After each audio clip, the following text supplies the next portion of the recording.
Hello my fellow freedom builders and welcome back to the channel. Today's video has a very serious topic, and that is war and the stock market. And I do apologize here up front that this might sound a bit cynical to talk about investing and making money and stuff in a time of war. I'm of course talking about the Israel-Hamas-Palestine thing right now in the Middle East, but it could as well be the Ukrainian-Russia war, or it could be any war we see popping up on the map all over the world. However, I've gotten a lot of questions about can we profit from this? Is it a time to invest? Should we keep us out? And I will try to go a bit in depth with it today. First of all, on the overall scale, if we are looking at a world map, what we are talking about, of course, here, if we zoom out a bit to those of you that are not too strong on the geography of this entire crisis. Of course, we have Russia over here, we have Ukraine here, that is the war that has been going on for a year and a half. And then right now we are talking about Israel here being attacked from the Gaza Strip here. There is also Palestinians on the West Bank here. And Israel is surrounded by enemies or former enemies. We have Jordan, we have Syria, we have Lebanon up here, Egypt to the left, we have Saudi Arabia down here, and of course a couple of very important players is also Iraq and Iran over here. So it is a very an area filled with trouble, looking at the history of it. And of course, one of the reasons why it is a bit extra tense right now is that it is from this area we are getting a lot of our energy right now, where we have closed down for a lot of the energy from Russia, the gas, the oil. Then we are dependent on this area. And if a larger war should start here, then there will of course be an effect on the oil price. We have seen that looking at the oil here. It had gone up a lot, then it started to tumble, and then we had the invasion, not the invasion, but the attack, sorry, from Hamas, from the Gaza Strip into Israel. And it is a terrible situation for the people in Israel. Right now it's also terrible for the people on the Gaza Strip, all the civilians, because they're being shot down basically with water, food, electricity. So it's a really, really toxic situation down there. However, we saw the oil jump up on the as an effect of the investors getting nervous, and then it has just slowly been going a bit sideways, a bit down since then. And that does make sense, because if we look at the history of how war affects the modern stock market, then we can just say it doesn't affect it that much. If we, I should say this is from Investopedia, and I'll link to it below. You can read the article yourself. If we look at the different geopolitical events and the stock market reactions, then we had back from 41 here, where we had the Pearl Harbor attack, and then we have up through the time. This is only until 2020. We can have a look at the stock market just in a second and see that basically the same goes for the stock market after 2020. But as we can see here, we have what is the one-day effect on from these geopolitical shock events, market shock events it's called. What is the total drawdown after this event? How many days did it take for it to bottom out? And when was the market in total recovery? So if we take a look at some of the longer terms, then of course we have the Pearl Harbor effect, but that was also in the middle of World War II, so that was also an effect. It took almost 4% dive, 20% altogether, and it took the best of a year before it was back. But still, it was back within a year. We have North Korea invade South Korea. That is also one of the bit heavier one here, but only took, well, less than 3 months. So then that was it. If we are looking at some of the on the area related things here, the 6-day war was also in the Middle East. We could see 1.5% down. It was back after 2 days, so that was not much. There's a Tet offensive also a big one here. And then there is the Iraq invasions of Kuwait with the Operation Desert Storm, for those of you that remember that back in 1990. Also one that took about 6 months before the market was back. But if you look at most of these things, they are actually not in massive drawdowns, and even a 20% here and a 17% is of course large, but looking at the scope, and we are talking about larger wars, well, then actually it's not that severe. And if we are withdrawing these outliers here, we can see that many of these, when they are in the drawdown, they are back within somewhere between a week and 5 to 6 weeks. So should you be afraid of this in relation to the stock market? I would say no, not really.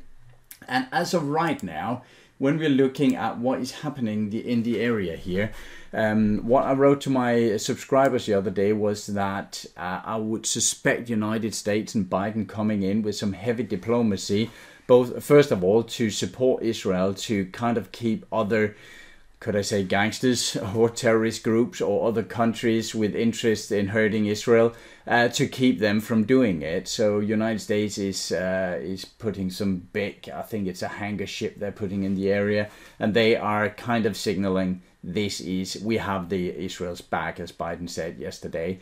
But also I'm pretty sure that they will do a lot of diplomacy work into the OPEC countries, OPEC plus countries, to make them make sure that the oil is stabilized in price. So right now it's not looking like it is evolving into a major war in the area. But of course, if it does, it can have a major effect on the oil price, and we do not want an oil price up here going up against 100. Not in a time where we are potentially fighting off a recession, or at least making it less severe. We would like a lower oil price here, and we would like that to push the inflation down as well. So that is it's quite significant that we keep the oil price in a fairly low area if we're looking at the scope of our own economies. Again, I know it can sound cynical, and if some of you are sitting out there and actually live in these areas that are affected, I do apologize if it sounds too cynical, and we are rooting for this conflict to be over soon, also for the sake of the people in the area, no doubt about it. When we start talking about the investment part, we can also see basically that in areas of capital markets performing during times of war, there are some different statistics here. We can see that large cap, small cap stocks overall from 1926 to 2013 had a 10% on the large cap and almost 12% on the small cap in performance. But if you're looking at during war times, it actually looks a bit better. And one of the reasons is, of course, that especially when we are talking larger wars, then it is boosting productivity, of course, mainly of weapons, but also a lot of soldiers are being dragged into the war. They are getting paid. There are a lot of tax dollars put into growth in certain industries, and that is often boosting the economy, and there will always be people and companies that are making money on a war. Sad that it is so, but that is how it is. I'll put a link to this, as I said, below, and you can have a look at it. Now, if you should invest right now in something that could go up, a lot of people are asking me, what about some defense stocks, some weapon manufacturers? And yes, that is a potential way to invest. You can look for defense ETFs here. There is, for instance, the one called ITA. But if we're looking at that, you can see Raytheon, Lockheed Martin, Boeing, and so on, General Dynamics. There are someone in here both making planes and weapons and stuff.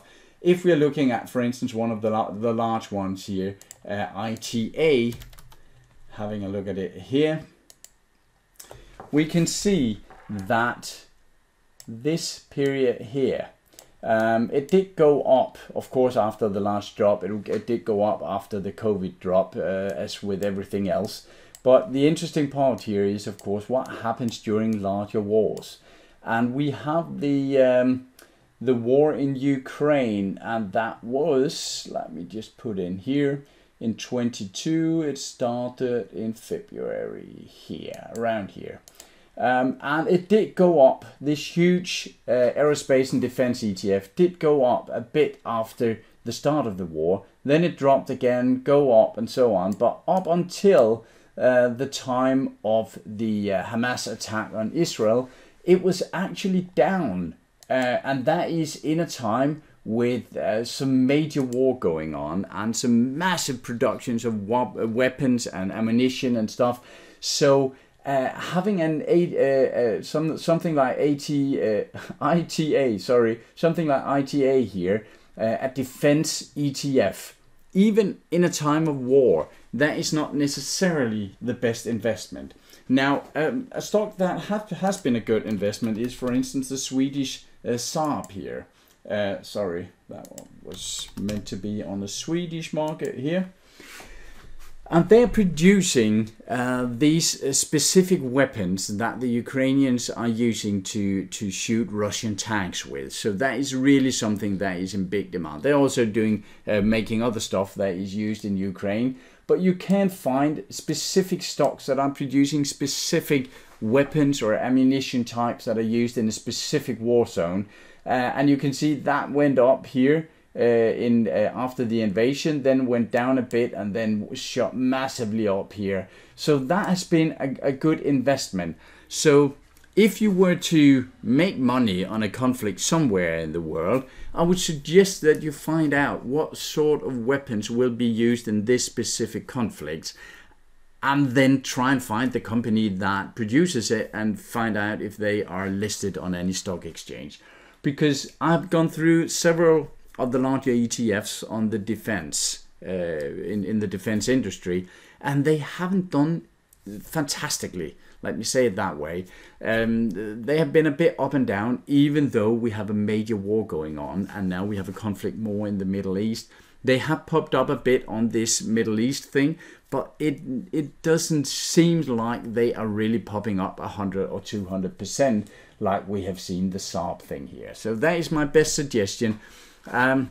You can search the market for it. There are hundreds of companies out there producing weapons. I will not aim at them specifically in my own investment strategy, but that will be my best suggestion. You can, of course, also always choose a defense, an aerospace ETF, but it doesn't seem like that is what is going to make you a millionaire overnight.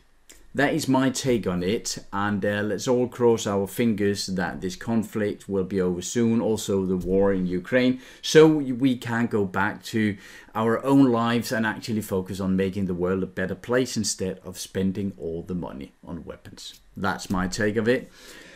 Anyway, take care of yourself and your money out there, and I hope this was answer enough for those of you that have written me with questions about war and conflicts and stock investing. And if it wasn't, then write me again and I'll try to dive deeper into the topic. That's all for now. Talk to you again shortly. Bye.